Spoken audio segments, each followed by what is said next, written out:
Assalamualaikum warahmatullahi wabarakatuh. Perkenalkan, kami dari kelompok 10 akan mempresentasikan materi mengenai peramalan UMKM. Dan untuk anggotanya terdiri dari Dio Ahmad Farezi, yaitu saya sendiri, Gini Novita, dan Rizky Rayat. Dan langsung saja pada pembahasannya, yaitu pengertian UMKM. Menurut Freddy Rangkuti, peramalan atau forecasting merupakan alat yang sangat penting dalam membuat estimasi berapa besarnya permintaan.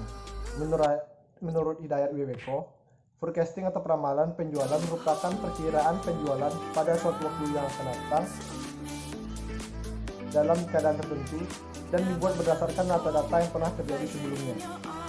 Sedangkan menurut Gunawan Adi Saputro dan Marwan Asri pada tahun 2003, peramalan penjualan adalah proyeksi teknis daripada permintaan langganan potensial untuk suatu waktu tertentu dengan berbagai asumsi. Berdasarkan beberapa permintaan di atas dapat disimpulkan bahwa peramalan penjualan adalah permintaan penjualan pada waktu yang akan datang dalam keadaan tertentu dan dibuat berdasarkan data-data yang pernah terjadi pada waktu sebelumnya. Hasil dari suatu peramalan atau forecasting lebih merupakan pernyataan atau penilaian yang kuantitatif terhadap permintaan konsumen potensial untuk jangka waktu tertentu. Meskipun demikian, hasil perkiraan yang diperoleh mungkin saja tidak sama dengan perencana. Hal ini disebabkan karena peramalan lebih merupakan pernyataan dan atau penelitian yang kuantitatif terhadap kondisi masa depan mengenai subjek tertentu, misalnya penjualan. Yang kedua, peramalan penjualan merupakan proyeksi teknis dari permintaan konsumen potensial untuk jangka waktu tertentu dengan menyebutkan asumsi yang mendasarinya. Yang ketiga, peramalan selayaknya hanya dapat dipandang sebagai bahan masukan untuk mengembangkan suatu rencana penjualan. Yang keempat yaitu manajemen dapat menerima atau menolak hasil suatu peramalan. Dalam menjalankan usahanya, perusahaan dapat menganut salah satu dua pendekatan, yaitu pendekatan spekulatif, di mana perusahaan tidak memperhitungkan risiko diakibatkan oleh ketidakpastian faktor-faktor internal maupun eksternal. Yang kedua yaitu kalkulatif, di mana perusahaan secara aktif melakukan estimasi terhadap risiko yang diakibatkan oleh ketidakpastian faktor-faktor internal maupun eksternal. Sekian dari saya, dan untuk materi selanjutnya akan dibahas oleh rekan saya. Assalamualaikum warahmatullahi wabarakatuh. Baiklah, saya Gini Novita akan melanjutkan penjelasan dari teman saya Dio Ahmad Farezi, yaitu tentang jenis-jenis peramalan. Yang kedua yaitu jenis peramalan berdasarkan analisis statistika. Yang pertama yaitu ada metode bebas. Metode ini memberikan kebebasan penuh untuk menggambarkan garis tren berupa garis lurus yang terletak di antara titik-titik data asli.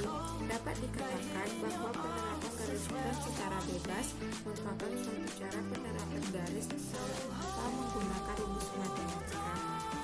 Yang kedua yaitu metode semi rata-rata. Dengan menggunakan metode ini, data dibagi menjadi bagian yang sama. Masing-masing dicari nilai rata-ratanya. Metode rata-rata yang bergerak, yaitu dengan metode ini maka pengaruh penggerak mesin dan faktor-faktor lainnya dapat dihilangkan sehingga tren dapat dihitung. Yang keempat yaitu metode jumlah kuadrat terkecil atau the least square method. Jumlah kuadrat terkecil adalah jumlah kuadrat penyimpangan nilai data terhadap garis tren minimal atau terkecil. Apabila syarat ini dipenuhi, maka tren garis tersebut akan terletak di tengah data asli. Apabila data perhitungan secara historis dari suatu variabel yang kuat akan terhadap perkembangan variabel akan ditaksir, maka dengan cara yang pertama yaitu metode korelasi tidak menunjukkan hubungan sebab akibat. Pada korelasi dijelaskan besarnya tingkat hubungan sebab akibat pada satu dengan variabel lain. Metode regresi menunjukkan hubungan antara variabel yang satu dengan variabel yang lain. Sifat hubungan ini dapat dijelaskan antara variabel satu dengan sebagai penyebab, sedangkan ini juga dapat dijelaskan antara variabel dalam bentuk variabel independen dan variabel dependen. Dalam peramalan berdasarkan metode khusus, yaitu analisis industri. Dalam analisis ini ditekankan market share yang dimiliki perusahaan. Analisis ini menghubungkan potensi penjualan perusahaan dengan industri pada umumnya, volume, posisi dan persaingan tahap dalam pemakaian analisis industri. Yang pertama yaitu membuat proyeksi penjualan industri untuk mengetahui prospek perkembangan penjualan industri pada tahun mendatang. Yang kedua yaitu menilai posisi perusahaan dalam persaingan. Siklus perhitungan market share yaitu pemetaan perusahaan ini bagi meningkatkan industri dikali 100%. Yang C yaitu proyeksi posisi perusahaan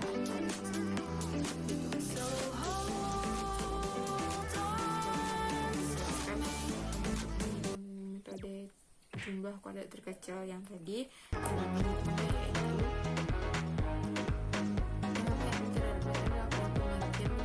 yaitu kelompok data yang jumlahnya genap, maka skor nilai X-nya adalah min 3, min 5, min 1, 1, 3, 5, dan seterusnya. Yang ganjil yaitu maka skor nilai X-nya adalah min 2, min 1, 0, 1, 2, dan seterusnya. Assalamualaikum warahmatullahi wabarakatuh. Baiklah, selanjutnya saya akan melanjutkan presentasi dari teman-teman saya sebelumnya, yaitu implementasian ke contohnya. Yaitu dalam kasus ini kita dapat melihat bahwa UKM Kue Bolu Bu Desmawati. Yang A yaitu tempat penelitian. Penelitian lapangan dilakukan pada usaha kue bolu Ibu Desmawati di bidang makanan, yaitu kue bolu. Merupakan salah satu kue bolu favorit warga sekitar rumah Ibu Desmawati. Selain rasanya yang enak dan harganya yang terjangkau, usaha kue bolu milik Ibu Desmawati ini beralamatkan di Jalan Payakumbuh 3 RT 03 RW 12 Citabak, Padang. Selanjutnya itu waktu penelitian. Penelitian lapangan dilakukan oleh kelompok 10, yaitu pada tanggal 3 Desember 2020. Yang C yaitu pembahasan.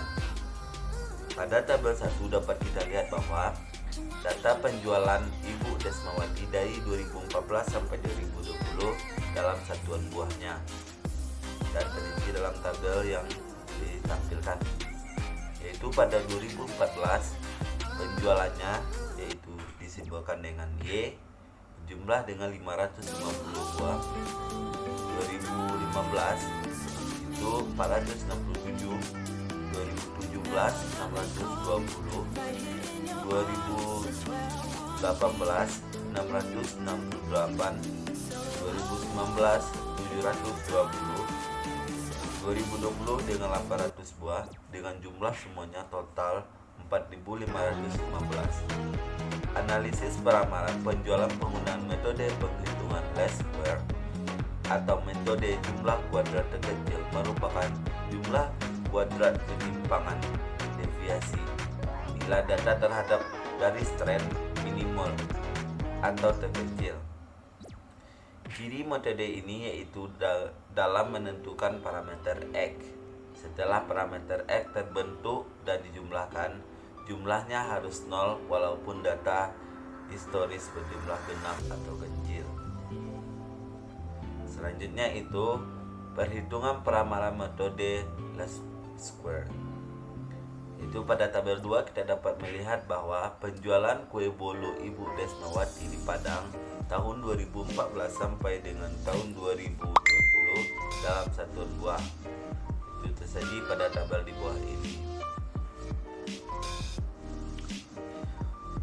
Dan kita dapat menyimpulkan bahwa dari tabel ini kita dapat mencari nilai A dan nilai B sebagai berikut, yaitu A kita dapatkan dari jumlah penjualan semuanya ini dibagi dengan berapa tahun semuanya, yaitu itulah dapat nilai A nya, itu 4.515 dibagi 7 sama dengan 645. Sedangkan kita dapat menilai dengan mencari nilai B, yaitu kita dapat membagi antara jumlah perkalian antara X dan Y, itu dibagi dengan 28, itu hasilnya 47,65.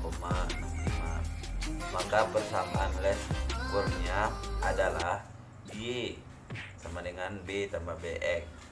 Y sama dengan 645 ditambah 47,65X.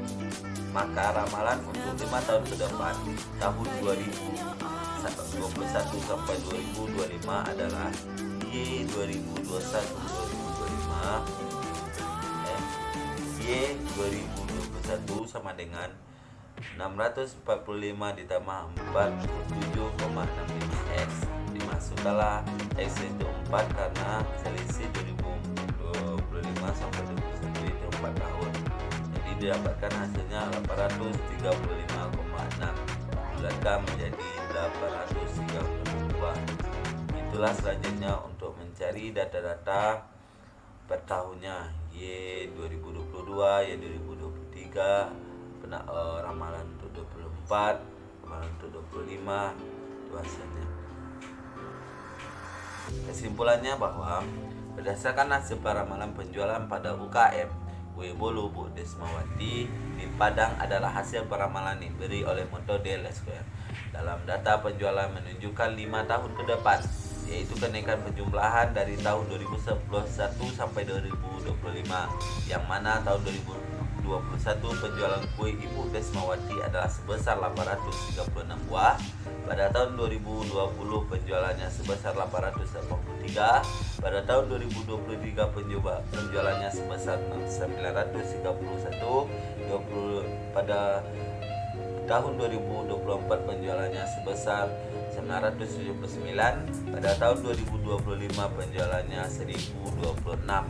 Dengan metode least square lebih dapat digunakan karena metode ini sangat teliti dalam menghitung data berkala. Sekianlah presensi dari saya. Assalamualaikum warahmatullahi wabarakatuh.